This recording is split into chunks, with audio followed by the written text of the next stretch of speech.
Deus, aleluia. É isso aí. Estamos aqui nesse dia maravilhoso, né? Chegando ao último dia do mês de abril, né? Aqui já são 3 horas e 3 minutos, já é o dia 30. Aí estamos quase chegando no dia 30 no Brasil. Estamos chegando no último dia. Fantástico é que é um feriado chegando aí, né? Grande vantagem no feriado quando a gente já não tá, né, realizando muito no sentido de poder usufruir os benefícios do feriado, né? Então a gente continua aqui em quarentena, dia 2, ou seja, um dia após o feriado, termina o período novo de estado de emergência aqui em Portugal. Então o estado de emergência deve terminar e aí nós vamos para um período de preparação para a abertura das coisas. Então algumas coisas vão começar. Eu já tive uma experiência muito boa ontem, né? No final da noite, a minha esposa e minha filha, elas cortaram meu cabelo. Elas estavam cansadas de me ver à moda quarentena e decidiram que queriam cortar o cabelo, e eu, como uma pessoa muito legal, que não está muito preocupada com detalhes, falei, bora lá, vamos fazer. Eu achei que ficou bom, né? O importante é isso. Até porque eu não fico olhando muito para saber se ficou bom ou não, mas eu acho que ficou bom. Acho que elas têm futuro nisso. Podem fazer uma vez a cada 50 anos, né? Agora, nós vamos dar continuação. Então, a primeira coisa que eu vou fazer, eu vou orar. E vamos orar aqui, agradecendo por esse momento. E bora lá. Senhor Deus, eu quero te agradecer, te louvar. Obrigado, Senhor. Obrigado, Senhor. Obrigado, Senhor Jesus, pela tua palavra. Obrigado, Senhor Jesus, porque tu estás perto, Deus. Obrigado, Deus, porque tu estás perto, Pai. Porque tu trouxeste, Senhor, o fim à distância entre nós com Jesus Cristo. Então, em Jesus Cristo, Pai, a nossa distância é removida, nós estamos perto, nós estamos contigo, nós estamos, Senhor, sentados, Senhor, contigo, Senhor, assentados com Cristo, Pai. Obrigado, Senhor. Obrigado, Deus, por essa verdade. Obrigado, Deus, porque há um tempo novo em nossas vidas, há um caminho bom, há um caminho de boas obras, há, Senhor, um tempo de fé, há um tempo de realização, um tempo de conquistas, todas conquistadas, Senhor, e pré-determinadas, estabelecidas por Ti em Cristo Jesus. Obrigado, Senhor, que nós possamos cada dia mais desfrutar, Senhor, desse acesso, desfrutar da Tua verdade, desfrutar dos benefícios da Tua graça e da Tua bondade em nossas vidas. Quero consagrar, Senhor, este tempo, Senhor, a Ti sempre, Senhor. Sempre que o Teu Santo Espírito possa nos ensinar todas as coisas e trazer sobre nossas vidas a verdade plena da Tua palavra, em nome de Jesus. Amém? Eu estava passeando com a Cookie, depois que eu já tive meu cabelo super cortado, né? Olha aí, tá bom, né? Excelente. Ainda deram uma parada na barba aqui na lateral, só no comprimento aqui, que eu falei, essa parte aí não mexe não, que aí eu cuido, né? Tô parecendo mais novo, gente, olha aí, maravilha, tá um espetáculo, né?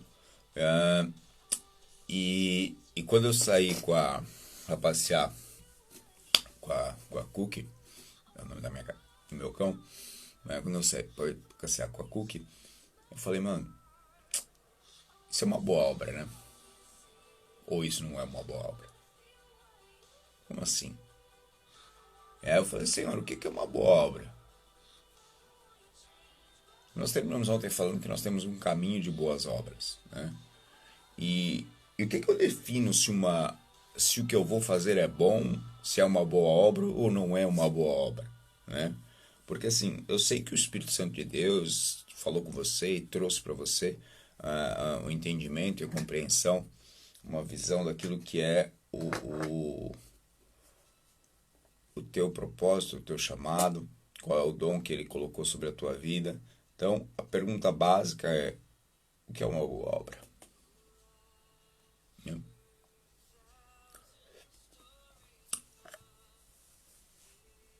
E boa obra tem um significado assim. No grego, a palavra boa, que é essa primeira parte do boa obra, duas palavras, então essa primeira palavra, ela tem um contexto muito importante, porque tem coisas que são boas, e são boas só porque alguém está vendo, mas a boa obra, o conceito intrínseco nessa palavra, é de que é bom quer alguém esteja vendo ou não.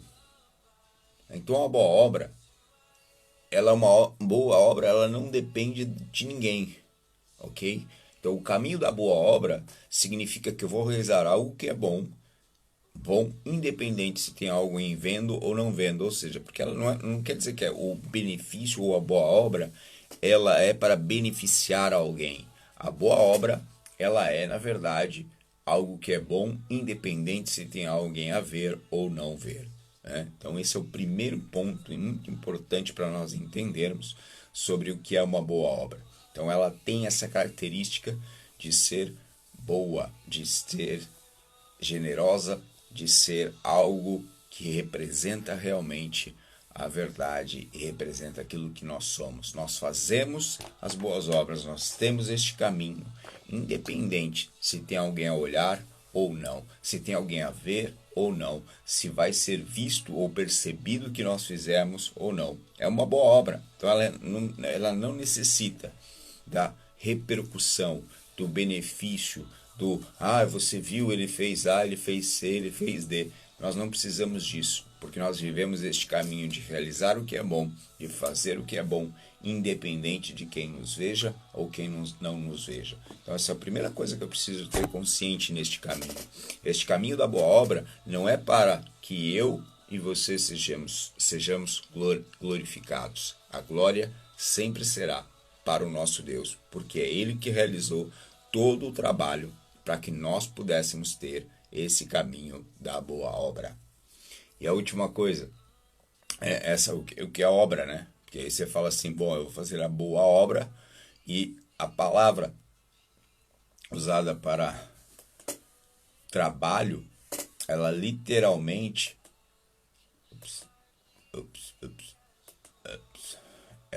ela tem o conceito, né, extremamente ligado a como se fosse um esforço, algo realizado. Né?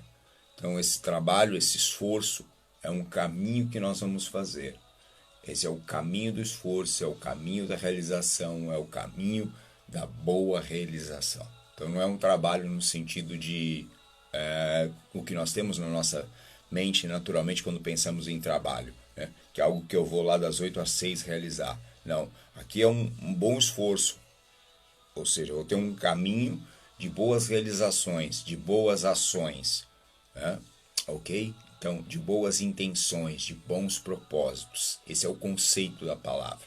Então, que esse caminho que o Senhor já tem preparado para nós, porque Ele planeou, nós vimos lá no versículo 10 do capítulo 2, os quais Deus de antemão preparou para que andássemos nelas. Então, este é o caminho que Deus tem já preparado para que nós andássemos nela, é o caminho que vai ser a nossa marca. E esse caminho é um caminho de tarefas, de ações, de realizações. E essas realizações vão ter essa marca de serem boas, ok? Nós vamos pular então agora diretamente para o capítulo 3, vamos começar o capítulo 3. E o capítulo 3 de Efésios tem mesmo é muito interessante. Eu gosto muito do capítulo 3, cara.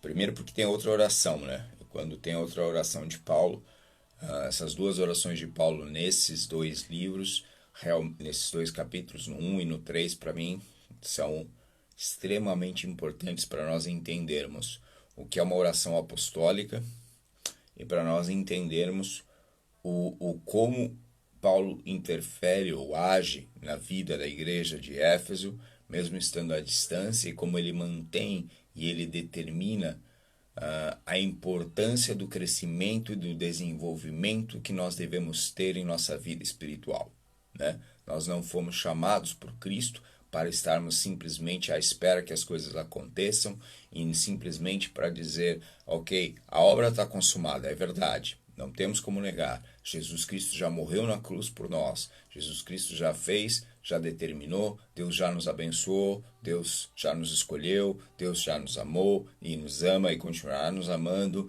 Deus já fez tudo, uma grande parte do projeto, do plano, já está feito, já traçou, já determinou que vai haver um caminho de diferenciação, já nos deu a paz, já nos trouxe para perto. É maravilhoso aquilo que Deus já fez por nós. Mas ainda assim nós percebemos que Paulo, ele vem e faz essas orações e ele sempre está trazendo um alerta de que eu preciso me lembrar disso. Além de precisar me lembrar, ele está sempre dizendo nas suas orações, né? A gente viu na primeira, bem de forma já clara, a primeira oração que ele fez, nós vimos que ele deseja o quê? Que o pleno conhecimento em Deus se estabeleça em nossas vidas. Ou seja, o nosso crescimento em Deus, o nosso desenvolvimento em Deus se torne cada vez mais genuíno. Portanto, eu quero convidar você a entender que o que o Senhor deseja de nós no nosso dia a dia, né, é o nosso desenvolvimento espiritual.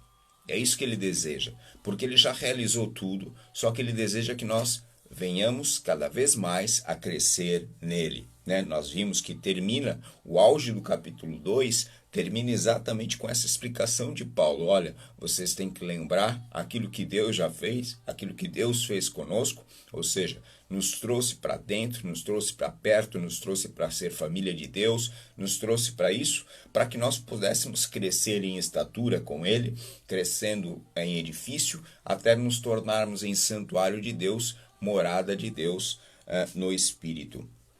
Então, esse processo de crescimento, de desenvolvimento, tem que ser aquilo pelo qual nós temos que lutar e buscar no nosso dia a dia. Então, como é que eu vou buscar esse crescimento? Aí Paulo começa agora no capítulo 3, mostrando que essa é a causa pela qual Paulo anuncia as boas novas. Qual é a causa? A causa de fazer com que cada um de nós tenhamos esse crescimento, essa edificação, tenhamos estabelecido na nossa vida esse desenvolvimento. Lembrando que uma das coisas fundamentais para nós estarmos edificados e crescermos é estarmos fundamentados nos apóstolos, ou seja, que nós estejamos nos fundamentos dos apóstolos e profetas, né? Os apóstolos, lembrando, qual é o fundamento dos apóstolos? É a palavra que eles liberaram, a palavra que eles receberam, o envio que eles receberam e o envio que é o fundamento apostólico, que é o envio que está sobre todos nós. Nós temos o envio de ser testemunhas dado por Jesus Cristo, nós temos o envio de ir a todo mundo, anunciar as boas novas, o evangelho, formar discípulos. Então nós temos esse envio dado por Jesus sobre nossas vidas. Ainda que muitas vezes você pense, mas eu não tenho a habilidade ou a capacidade para anunciar o evangelho, eu não fui chamado para pregar, mas você foi chamado para exercer um caminho de boas práticas, de boas obras, pode usar a palavra que quiser, e é esse caminho que é um testemunho. Então nós fomos chamados para ser testemunhas. Às vezes a gente não foi chamado ou não percebe ou não entende que tem que ministrar e anunciar o evangelho verbalmente, mas você foi chamado para o fazer com as tuas ações, com a tua vida, com a tua entrega, com a tua dedicação ao Senhor, com a fé que o Senhor já deu, o dom de fé que você vai potencializando no teu tempo, né? Então, vem Paulo dizer, é por esta causa, porque eu quero ver o desenvolvimento e o crescimento de vocês, é por esta causa que está sendo apresentado no capítulo 1 e no capítulo 2, de nós percebermos aquilo que Jesus já fez, ou seja, a causa é o mistério de Cristo. Lembra que quando nós começamos esta série, lá na primeira live, eu comecei exatamente pelo capítulo 3, porque no capítulo 3 ele faz aqui uma chamada geral do que ele já tinha apresentado nos capítulos anteriores. O que ele tinha apresentado nos capítulos anteriores? Qual era o mistério de Cristo? E aqui nesses capítulos 1 e 2, nós enxergamos qual é o mistério de Cristo. Qual é o mistério de Cristo? O mistério de Cristo é que em Cristo nós temos, e aí nós temos aqueles mapa mental 1 e 2, bem claramente aquilo que nós temos em Cristo, né? Então depois, se você quiser olhar o capítulo 1 e o capítulo 2 e olhar todas as vezes que aparece nele ou em Cristo, né? E aí você vai perceber que nele, em Cristo, com Cristo, você vai perceber que é tudo aquilo que nós já recebemos, aquilo que Deus já nos deu em Cristo, ou nele, ou com Cristo. E essas coisas são mistérios de Cristo. Então, com Cristo, nós temos vida, né? Nós estávamos mortos, falamos ontem, e agora nós temos vida, ou seja, nós temos a ressurreição, porque quem está morto e vive, passa a viver, é porque tem a ressurreição. Ele não está dizendo que nós simplesmente nascemos. Não, ele está dizendo que estávamos mortos e houve vida, portanto é ressurreição em nós. E essa ressurreição, ela só é possível por causa de Cristo, porque ele ressuscitou primeiro e aí ele nos deu esse acesso a essa ressurreição. Então nós estamos agora assentados com ele, estamos com ele acima de tudo, né? Porque nós somos a igreja, ele é o cabeça e nós o corpo, estamos junto com ele. É impressionante. Mas ele não vai vir pela igreja? Isso a gente fala depois outro momento. Hoje nós estamos para falar sobre o que está em Apocalipse, o que está e o que é apresentado por João. Nós estamos aqui hoje para dar continuidade naquilo que, como Paulo nos apresenta e nos posiciona. Porque assim, esse posicionamento que Paulo nos coloca, eu vou dizer que a plena compreensão desse mistério de Cristo facilita a nossa vida muito. Facilita pelo seguinte: aumenta o nosso entendimento sobre qual é o grande propósito de Cristo quando ele veio. Se aumenta o nosso entendimento de qual o propósito de Cristo, isso nos faz, minha sobrinha, estou aqui, que linda, eu te amo. Então, quando isso nos faz perceber qual é o propósito de Cristo para as nossas vidas, qual é o mistério de Cristo, isso faz com que nós possamos ter claramente uma vida melhor. Ok? Por quê? Porque se eu percebo que eu já sou abençoado, se eu percebo que eu fui escolhido, se eu percebo que eu sou amado, desde antes da fundação do mundo ele me escolheu, se eu começo a ter essas convicções plenamente escritas, e por isso que eu falei que nós precisamos moldar o nosso coração, né? E eu fui lá em Romanos 12, no capítulo 2, onde tem: transformai-vos pela renovação da vossa mente, que é um versículo chave que muitas vezes a gente ouve, muitas vezes, e eu fui olhar no grego também, qual era a palavra, e a palavra-chave ali do transformai-vos é a metamorfose, ou seja, que mude a forma do vosso pensamento. O que é mudar a forma? Eu tive sempre uma forma de pensar, mas agora eu vou ter uma nova forma. Essa nova forma, ela não tem relação com a forma antiga, ela tem relação com aquilo que eu recebi do Senhor, aquilo que eu e você recebemos no novo nascimento, nesse novo tempo que nós temos com Ele. Então, vamos lá, capítulo 3, e vamos a fundo. Por esta causa, eu, Paulo, sou o prisioneiro de Cristo Jesus. Então, por esta causa, por esta razão, eu, Paulo, sou o prisioneiro de Cristo Jesus. Ou estou limitado em Cristo Jesus. Esse prisioneiro, quando nós lemos esta palavra, fica muito bonita, porque Paulo estava preso, ou Paulo está preso em Cristo Jesus, mas este prisioneiro significa estou limitado em Cristo Jesus. Percebe? Qual é o meu limite? Porque a gente fala, não há limites, porque eu estou em Cristo Jesus. Eu estou limitado em Cristo Jesus. Então, esse prisioneiro de Cristo Jesus não está fazendo referência ao fato de ele estar preso, mas isto aqui é um princípio que nós temos que ter. Eu e você temos que ser prisioneiros de Cristo Jesus. Sabe o que significa isso? Significa que nós estamos com Ele, presos a Ele, e que nenhuma interferência, nenhuma ação externa, que nenhum evento, que nada vai nos tirar dessa condição.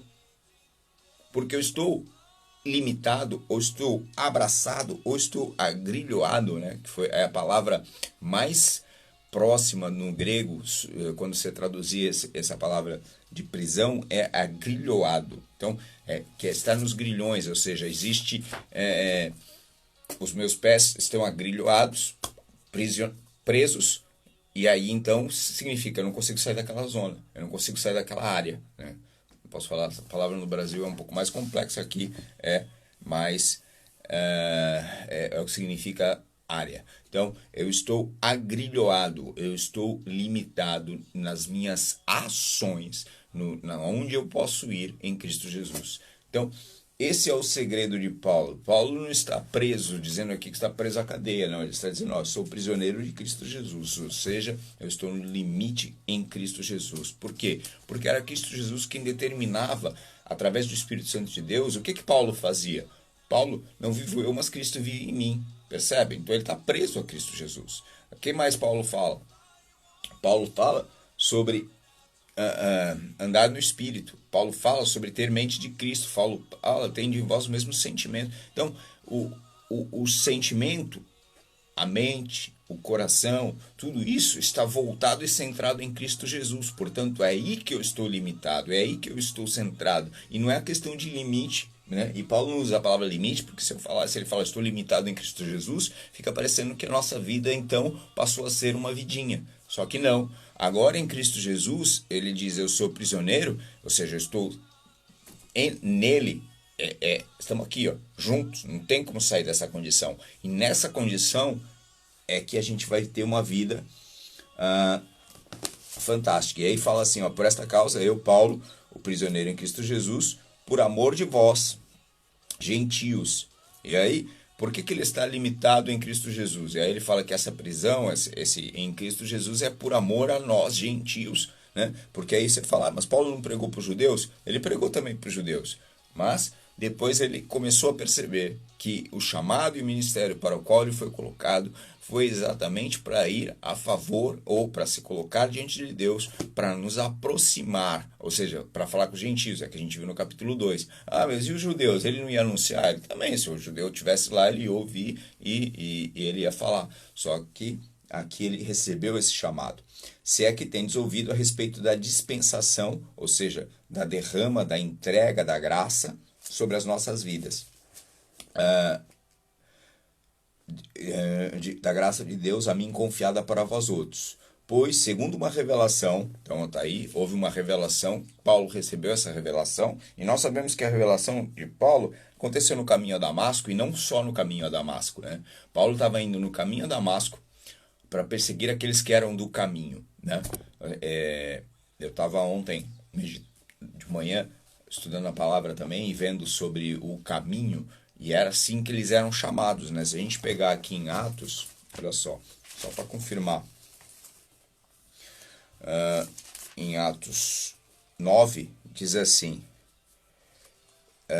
Saulo, respirando ainda ameaças e morte contra os discípulos do Senhor, dirigiu-se ao sumo sacerdote e lhe pediu cartas para as sinagogas de Damasco, a fim de que, caso achasse alguns que eram do caminho, está lá caminho com letra maiúscula, né? Assim homens como mulheres, os levasse presos para Jerusalém. Esse era Saulo. Então ele perseguia aqueles que eram do caminho, era assim que eram chamados os seguidores de Cristo, né? Os discípulos de Cristo, aqueles que andavam seguindo a Jesus Cristo, eram chamados os do caminho. E Paulo teve no caminho a revelação do caminho, né? No caminho para Damasco ele teve a revelação de qual era o caminho, e ele explica aqui para nós qual é o caminho, que é o caminho das boas obras, que é em função desse novo nascimento, dessa ressurreição em Cristo Jesus, que nos coloca sentados com eles, e através da sua fé e da sua bondade de Deus, a graça dele é manifesta em nossas vidas, e nós podemos então desfrutar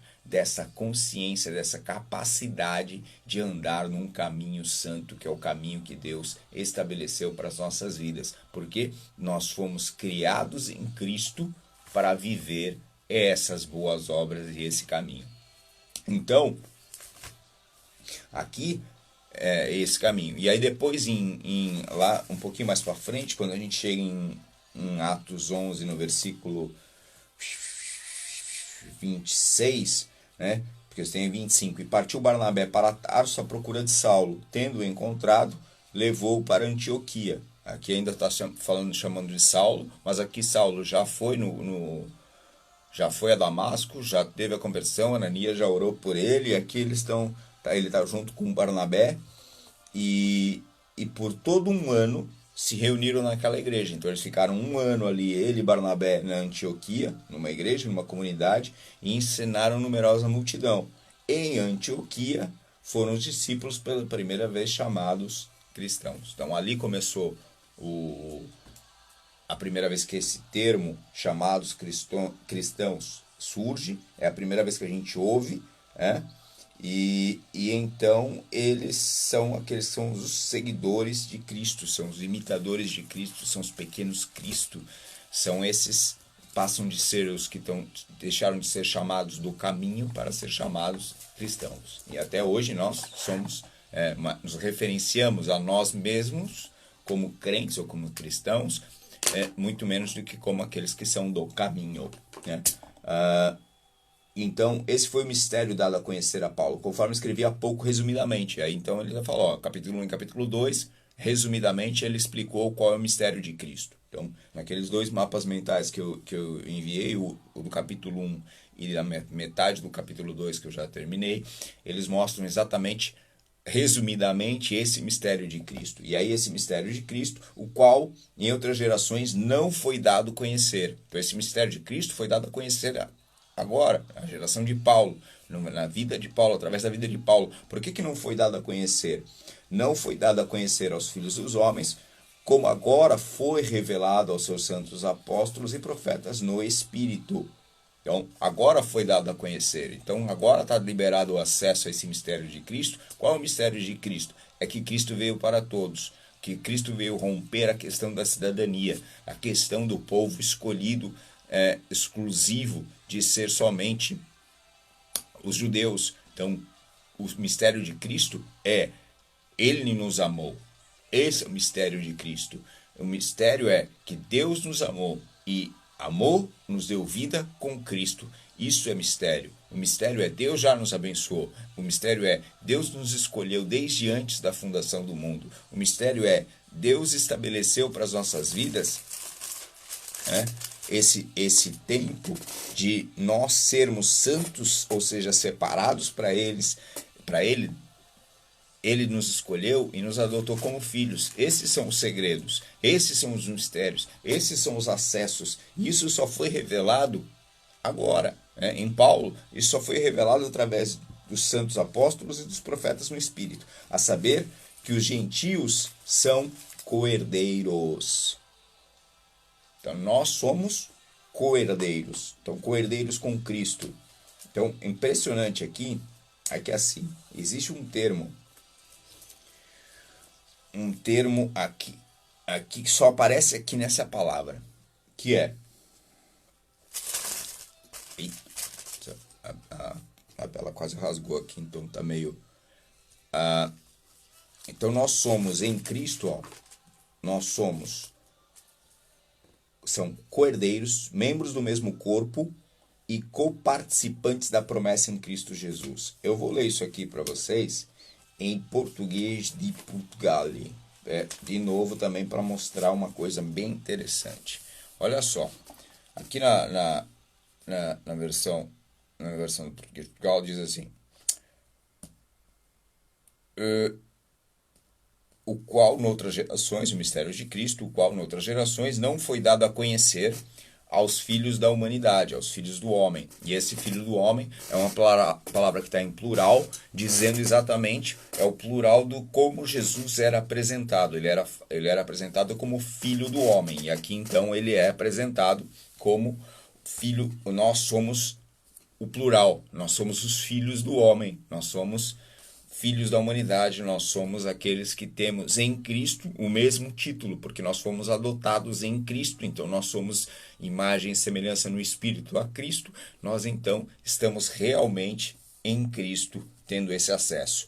Isso foi revelado para quê? Para que esse mistério foi revelado? Para que o mistério de que Deus nos amou? Para que o mistério de que Deus já nos abençoou? Para que o mistério de que Ele nos escolheu desde antes da fundação? Para que esse mistério foi revelado? De que nós fomos adotados em Cristo Jesus, que a separação que existia entre nós e Deus foi rasgada, retirada e que o véu foi liberado. Por que esse mistério foi revelado? E aqui Paulo explica por que esse mistério foi revelado. Para serem os gentios, ou seja, nós sermos herdeiros conjuntos. Aqui é interessante, o jogo de palavras em grego para isso aqui é fantástico. Tá? É sempre uma palavra só, e essa única palavra, ela recebe uma preposição no início. É como se ela recebesse um pedacinho. Então a gente vai pensar assim: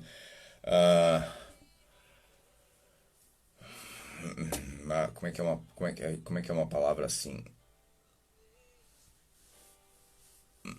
Bom, às vezes a gente quer fazer uma negação de uma palavra, então a gente colocava o a na frente e essa palavra se tornava negativa. Então você é colocado uma preposição na frente e essa preposição na frente dá um novo sentido para a palavra, né? Então,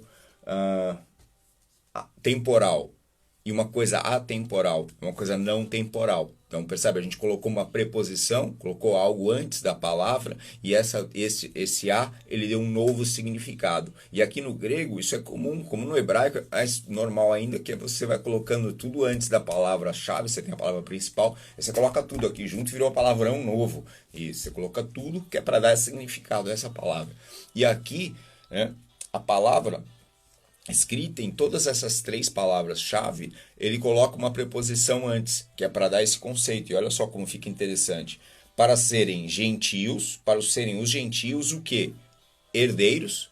Só que aqui a gente traduz lá normalmente a gente traduz como o quê? Como co-herdeiros. E aí, o que significa ser co-herdeiro? Até é uma palavra que, a gente usa no nosso dia a dia cristão, mas não é uma palavra que a gente usa no nosso dia a dia de herdeiro, né? Você vai falar assim, seu irmão é co-herdeiro com você? Você não usa. Você fala que ele é herdeiro também. Então percebe que é uma palavra que só usamos no clichê e no mundo cristão, né? Então, o que aqui diz assim, ó, para serem os gentios herdeiros conjuntos. Sim. Então agora é matemática. Então esse termo usado é como se ele colocasse um conjunto. Então você imagina um conjunto e agora nós estamos dentro desse conjunto, ou seja, nós estamos dentro desse grupo, dentro dessa área de herdeiros. Então, herdeiros conjunto.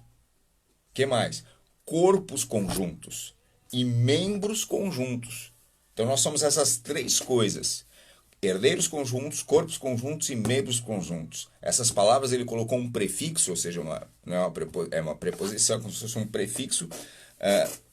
Sim, é sum. Sim, mas como escreve, sum como se lê, que é um S, um I, um Y, não é bem um Y, e um N. Então esse prefixo é colocado na palavra original e assim a gente tem que a forma de escrever corpos conjuntos e membros conjuntos só existe nesse texto.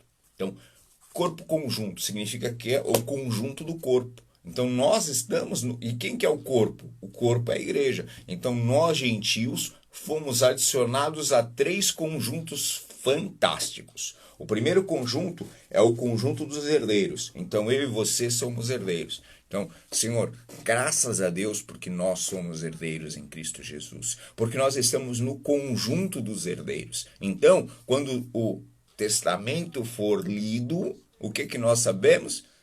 Que nós somos herdeiros. Agora, o fantástico é que o testamento já foi lido.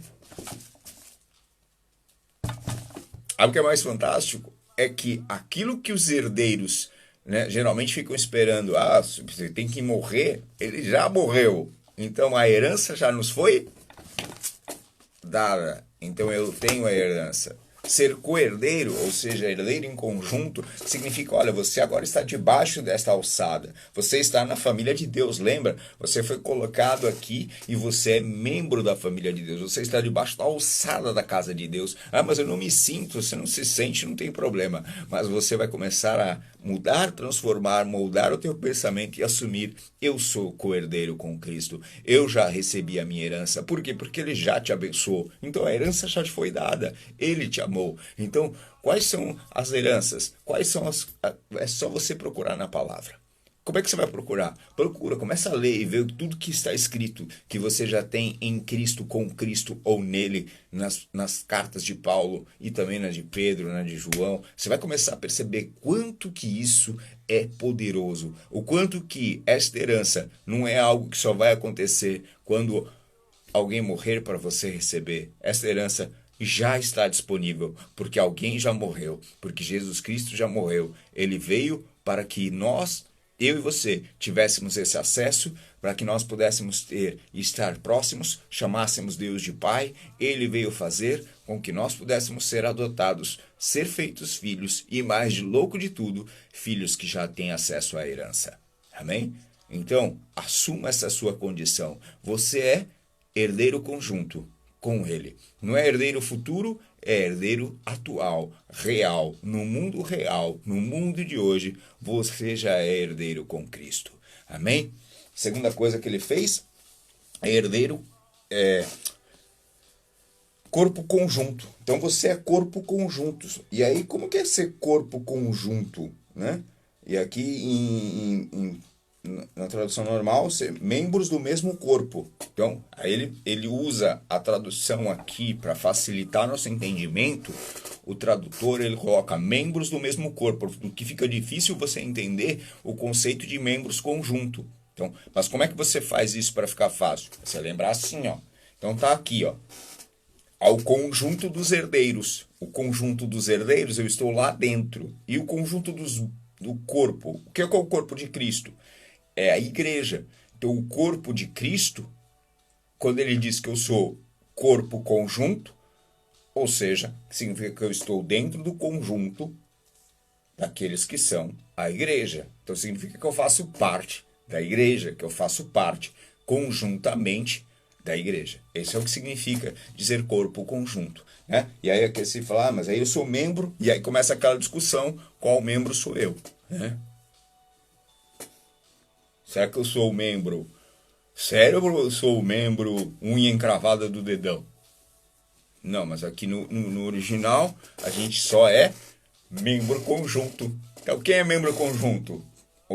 Nem é isso, é corpo conjunto. Quem é corpo conjunto? Corpo conjunto é que nós fazemos parte do corpo de Cristo na igreja. Não estamos falando aqui de posição de ser membro ou não membro. Nós estamos aqui falando de estarmos no conjunto. Eu estou aqui abraçado. Eu faço parte do grupo dos herdeiros. Eu faço parte do grupo do corpo de Cristo. E você? Você faz parte do conjunto dos herdeiros e você faz parte do corpo de Cristo. Isso é fantástico, gente. Isso, sabe o que isso faz? Isso acaba com a religiosidade.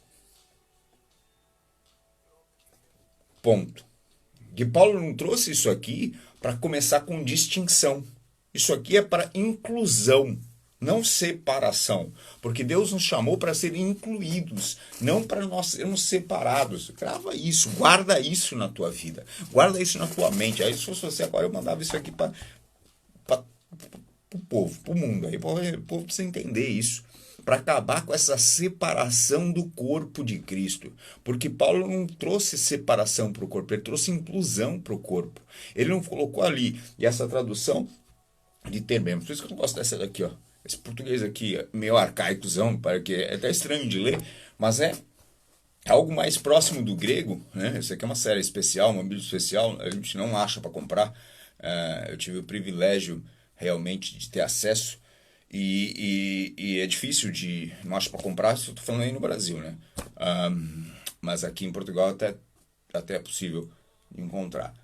E deve haver no Brasil também, é que eu estou aí fora já faz alguns anos, então eu acabo por não saber o que está sendo lançado por aí, ou como que eu consigo ter, né? É porque eu gosto de papel, mas pela internet você consegue ver em inglês essas traduções básicas do grego, do fundamento da palavra, mas aí a questão principal é que nós não podemos ler a Bíblia ou buscar o entendimento da palavra com mentalidade religiosa.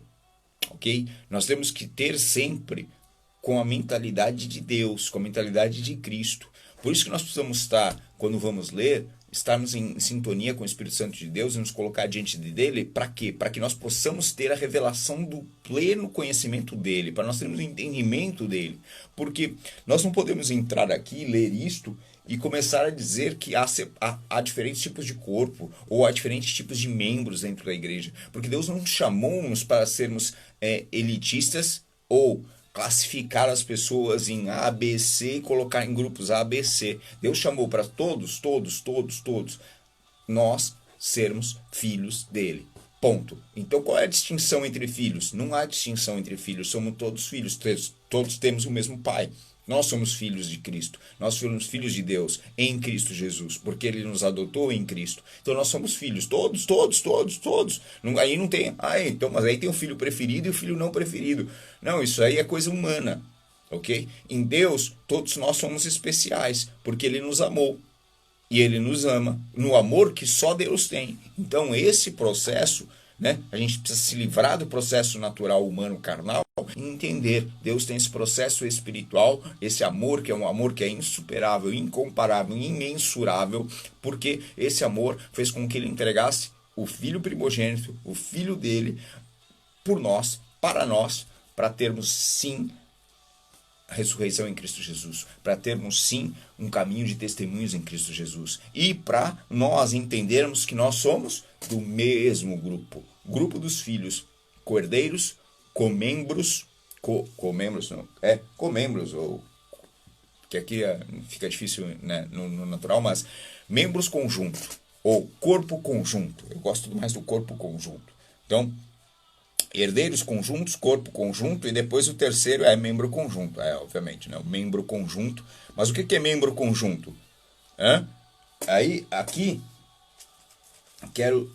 Cadê? Vou voltar para membros do mesmo corpo e coparticipantes da promessa. E aí, repare, a sequência aqui dos três são co-herdeiros, membros do mesmo corpo e coparticipantes da promessa em Cristo Jesus. E aqui para os gentios, herdeiros conjunto, corpo conjunto e membros conjuntos da promessa. Então, coparticipantes da promessa, membros conjuntos da promessa. Então, nós temos co-herdeiros, estamos dentro do conjunto da herança. Nós somos corpo conjunto, ou seja, fazemos parte do corpo de Cristo. E membros, ou seja, aí sim é membro. Agora, é membro do quê? Eu sou membro conjunto, ou seja, eu sou o conjunto daqueles... aí é o indivíduo, membro, eu sou o indivíduo que tem a promessa. Membro conjunto da promessa em Cristo Jesus. Então, três coisas. Eu sou do conjunto dos herdeiros, eu sou do conjunto do corpo de Cristo e eu sou do conjunto dos membros, ou seja, eu faço parte do clube daqueles que têm acesso à promessa. Ok? Então, essas três coisas estão sobre você. Porque aí você tem duas coisas bem distintas, né? Quais são as coisas distintas? Tem aquelas que Deus já fez por nós, através de Cristo Jesus, e que nós já temos acesso. Porque está escrito que Ele já nos abençoou em Cristo Jesus. Então, tudo que está escrito que Ele já nos deu em Cristo, com Cristo, e nele, isso é herança. Então, isso já nos foi dado. A segunda parte, aquilo que é promessa, aquilo que vai nos ser dado, o futuro... aquilo que é o futuro, isso daí está na promessa, isso aí está na segunda parte. Então, na primeira parte, nós temos tudo aquilo que Ele já nos deu. Na segunda parte, nós fazemos parte do corpo, ou seja, estamos em Cristo, fazemos parte do conjunto daqueles que são do corpo de Cristo, ou seja, nós somos a igreja, e por nós sermos o corpo de Cristo, temos outros privilégios fantásticos, né? E aí nós vamos para o terceiro ponto, que é, e ainda mais, então temos acesso ao clube especial, o clube daqueles que têm as promessas de Deus. Então tem as promessas em Cristo Jesus, através da Boa Nova, que é através do Evangelho. E aqui ele fala assim: como é que essa promessa, eu tenho acesso a essa promessa? Por meio do Evangelho, né? Através da Boa Nova, do Evangelho. Aqui fica aparecendo que é através dos 4 livros, mas porque os 4 livros são conhecidos como o Evangelho. Mas aqui quando ele fala, e Paulo, quando está escrevendo isso, grande parte do que está aqui não era nem determinada como se fosse o Evangelho, mas aí ele está falando sobre as boas novas, através da Boa Nova, que é a boa notícia, que é aquilo que ele se tornou servo segundo o dom da graça, do qual fui constituído ministro, né, conforme o dom da graça. E aqui é do qual me tornei servo, né? Esse ministro, percebe que o problema das palavras está aí. É que muitas vezes são colocadas palavras e usadas as palavras para darem sentido ou para darem relevância a determinadas coisas. Mas aqui, Paulo foi constituído servo conforme o dom da graça de Deus. Servo, Porque ele foi chamado para ser servo. E aqui está assim, foi constituído ministro. Já coloca numa posição, ele é ministro do evangelho. Mas ele foi chamado para ser servo de Deus. Né? E assim como eu e você. Então percebe, esquece essa questão titular. Ela é interessante, faz bom, é importante. Mas religiosamente não é isso que define o meu relacionamento com Deus. Não é porque eu tenho o título ou porque eu tenho o grau e não sei o quê. Porque Deus nos chamou de forma equalitária. E dentro dessa forma equalitária, lógico que ele usa as pessoas de forma diferente, porque a um ele deu um dom, a ele outro deu um dom. Então eu respeito o dom que está no outro e entendo que há coisas que eu sei que ele não, que ele sabe e que eu não sei, que eu sei que ele não sabe. Então existe para cada um uma porção especial, obviamente, né? Isso o Senhor dá os talentos. Vai dando de acordo com cada um. Só que o que eu preciso entender é que muitas vezes nós colocamos em pedestais situações que não são para estar em pedestais. E Paulo aqui, ele sempre se coloca na condição humilde, na condição, eu na qual fui constituído servo, me tornei servo segundo o dom da graça de Deus que me foi dada segundo a eficácia do seu poder. Você lembra qual é a eficácia do poder de Deus? Nós falamos isso anteriormente. A eficácia do poder de Deus é a ressurreição em Cristo Jesus. E foi isso que aconteceu. Paulo sabe disso. A eficácia do poder de Deus se estabeleceu na vida dele, porque ele estava morto também e ele teve a ressurreição em Cristo Jesus. E porque eu estava morto, você estava morto e nós tivemos a ressurreição em Cristo, ou seja, nós deixamos de estar para o mundo do pecado, porque era nisso que nós estávamos mortos, em delitos e pecados, e passamos a ter um novo caminho, um caminho de vida marcado pela graça, pela bondade do Senhor Jesus, que nós testemunhamos para este mundo por causa de um caminho de boas obras. E então, nessa consequência, nós somos o quê? Servos do Cristo. Nós somos servos de Deus. Nós somos filhos, sim, mas nós estamos aqui para servir. Nós estamos aqui para determinar como é que Jesus se apresentava, como ministro de Deus ou como servo de Deus. Como eu e você vamos nos apresentar? Eu sou servo. Eu vim aqui para servir. Né? Eu vou te falar que quando deu 2h50, eu acordei e 10 segundos veio na minha cabeça assim, vai dormir, continua dormindo. E tá tudo bem. Aí eu parei, olhei e falei, não tá não, eu vim pra servir, eu não vim pra ficar dormindo. Então eu vou fazer aquilo que eu preciso fazer. E aí depois eu durmo, cara. Se amanhã você perder o horário, eu vou encontrar Cristo sempre. Porque eu vou falar, Senhor, aquilo que o Senhor me chamou, eu vou realizar. E se você dormir e aí começar aquilo que você tem que fazer de teu chamado também mais tarde, mas, Senhor, está nas tuas mãos, não na minha. Agora eu não vou pôr desculpas para não realizar. Eu não vou me colocar no título de sou ministro. Não, eu estou aqui para servir, Senhor. Então vamos lá, eu vou vencer aqui e eu vou conseguir. Então, do qual me tornei servo segundo o dom da graça que me foi dado segundo a eficácia do seu poder. Esses somos nós, e aí nós lemos isto aqui no primeiro dia, por isso que nós fomos ler o capítulo 1 e 2, porque nós fomos entender qual é essa eficácia do poder de Deus e qual era o mistério de Cristo que foi revelado a Paulo, que nos fazia ser co-herdeiros, co-membros e co-participantes da promessa. Ou seja, sermos do conjunto dos herdeiros, do conjunto do corpo de Cristo e do conjunto dos participantes, dos que têm acesso, dos membros da promessa, daqueles que têm acesso à promessa, do clube da promessa. Né? Tem carteirinha do clube? Tem carteirinha do clube da promessa. Né? Então, se eu tenho a carteirinha do clube da promessa, significa que eu tenho acesso a essa promessa. Quais são as promessas de Deus para nós? Quais são as promessas? É só ela pegar a Bíblia, meu filho. Aí tem promessa até dizer chega. Qual a diferença entre aquilo que é de herança e aquilo que é de promessa? O que é de herdeiro, da tua parte de ser herdeiro, já está determinado. Né? Então lá quando Cristo morreu na cruz, ele falou, já está consumado. Então qual foi a primeira herança que eu tive? A herança de ter acesso. Então, só quem é herdeiro, só quem é filho tem acesso ao Pai. Então essa foi a primeira coisa. Em Cristo Jesus eu passei a ter acesso. O véu foi rasgado, ele me deu acesso. Segunda coisa, ele me deu a paz, porque está escrito lá, ele deu a paz, removeu a inimizade. Então agora, o que acontece? Nós temos paz. E quando ele fala removeu a inimizade, nos deu paz, significa que no corpo de Cristo, haveria de existir paz e não inimizade. Isso é um detalhe. Aí você fala, mas todo irmão tem conflito. Irmãos em Cristo têm estão na mesma missão, no mesmo propósito, estão debaixo do cabeça. Ele é o cabeça. Então, se ele é o cabeça, ele que, né? É aqui, ó, ele. Então, se ele é o cabeça, não tem inimizade. Então, começa a prestar atenção.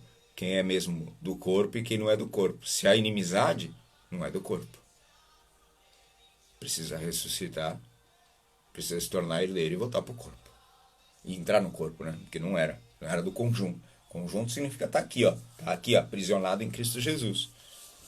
Aleluia. A mim, versículo 8. A mim, o menor de todos os santos, me foi dada esta graça de pregar aos gentios. Então, olha só. Percebe que quando ele falou ali ministro, a gente nunca pode perceber que aquilo ele está colocando como um título. Não, aquilo ele está... Por isso que o original é servo, porque ali ele sabe que esse fato de ministrar, esse fato de anunciar o evangelho é realmente uma graça. Isso é realmente uma coisa, um privilégio que ele recebeu de Deus. Não é por merecimento, não é pela capacidade elusiva e conhecimento fantástico de Paulo acerca do Antigo Testamento, por ele ter ficado aos pés de Gamaliel, ter estudado e falar hebraico, mas nada disso, né? Porque se você for olhar, muitas vezes nós, se encontrássemos um cristão como Paulo, nós íamos olhar com mais desconfiança do que qualquer outra coisa, porque nós íamos falar, mas olha só, esse cara aqui, olha o histórico dele. Olha o que esse cara fez, ele matou não sei quantos cristãos. Será que nós receberíamos alguém na igreja, né, que tivesse tido uma vida como Paulo teve, e nós iríamos aceitar e deixar que ele ministrasse, trouxesse tanta revelação e tanto conhecimento, e nós íamos ouvir assim, ou íamos ficar sempre assim de orelhinha em pé, dizendo, mas quem é esse cara? Eu que sempre andei certinho, e agora vem esse cara aqui, 2, 3 anos atrás, esse cara tava matando gente, tava perseguindo, tava batendo nas mulheres, tava levando tudo que era preso.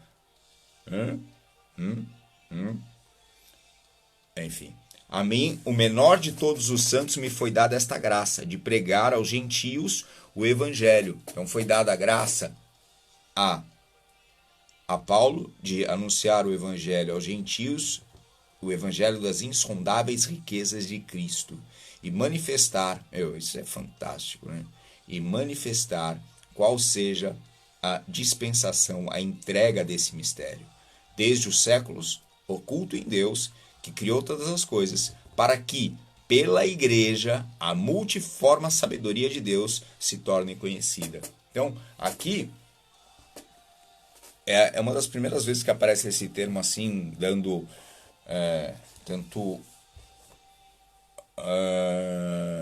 relevância à igreja, né, como comunidade, porque nessa comunidade, olha o que acontece. Então, eu vou ler agora em português, de Portugal. A mim, o mais insignificante de todos os santos, foi dada esta graça, aos gentios pregar como boa nova. Então ele foi dada a graça dele, pregar a boa nova, a riqueza insondável de Cristo. Então é isso que ele prega, a riqueza insondável de Cristo, e iluminar, né? Então aqui quando fala e manifestar, é iluminar. Iluminar é trazer à luz qual é a administração do mistério que tem estado escondido longe nos séculos em Deus. Então, esse mistério andou escondido, mas agora ele vai iluminar esse mistério. Esse é o mistério de Paulo. O ministério de Paulo é iluminar o mistério que estava escondido de Deus, que criou todas as coisas, para que agora seja dado a conhecer. Aí, aqui foi colocado assim, a igreja, ok?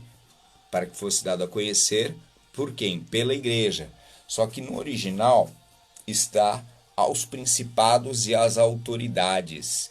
Não, tá, pela igreja também, desculpa. Tá, foi para que seja dado a conhecer aos principados e às autoridades nos lugares celestiais, através da igreja. Então, através de nós, através da igreja, através dos membros do corpo de Cristo, quem vai conhecer? Todo mundo vai conhecer os principados e as autoridades nas regiões celestiais, não é os principados e autoridades das regiões do ar, mas são as autoridades e principados nas regiões celestiais, vão conhecer, através da igreja, a sabedoria multifacetada de Deus. Então, até os anjos, os santos, os principados, os dominadores, as autoridades nas regiões celestiais, eles vão aprender através de nós. Então, de novo, mas como é que eles vão aprender de nós? O que eles vão aprender através de nós? A sabedoria de Deus. Como é que eles vão? E essa multifacetada, ou seja, a sabedoria de Deus que tem múltiplas faces. Isso aqui é fenomenal. As múltiplas faces da sabedoria de Deus vão ser apresentadas através de nós, segundo um desígnio dos séculos que ele cumpriu em Cristo Jesus, nosso Senhor, no qual temos liberdade e acesso em confiança através da fé dele. Por isso vos peço que não desanimeis nas minhas tribulações por vossa causa. Esta é a vossa glória. Então, pela igreja, a multiforme sabedoria de Deus se torne conhecida agora dos principados e potestades nos lugares celestiais. Então, os principados e potestades que vão conhecer, não é agora que significa que os demônios vão conhecer a sabedoria multifacetada de Deus através da igreja. Não é esse, não está falando desses principados e potestades. Aqui é os principados e potestades nas regiões celestiais. Então são os anjos, são todos aqueles que estão lá nas regiões, os dominadores, as autoridades nas regiões celestiais, que vão ter o conhecimento pleno da sabedoria de Deus, que até eles vão ter, através da igreja, a revelação e entendimento qual é o mistério de Cristo. Até eles vão se surpreender, porque é isso que é o grande lance. Então há uma responsabilidade muito forte na igreja, no sentido de ela apresenta o mistério de Cristo, apresenta a obra de Cristo completa e plena. Então por isso que é a importância da igreja, porque a igreja ela também ensina. Ela ensina quem? Ela mostra a sabedoria multifacetada de Deus. Então ela não mostra outra coisa a não ser essa.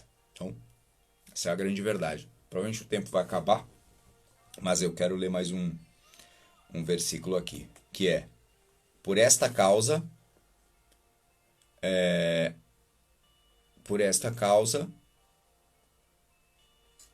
me ponho de joelhos diante do Pai. E é que Paulo vai orar. Então essa segunda oração a gente vai começar amanhã, e a gente vai começar então a desenvolver estes versículos de forma fantástica em nossa vida. Então o que nós vamos desenvolver a partir de amanhã?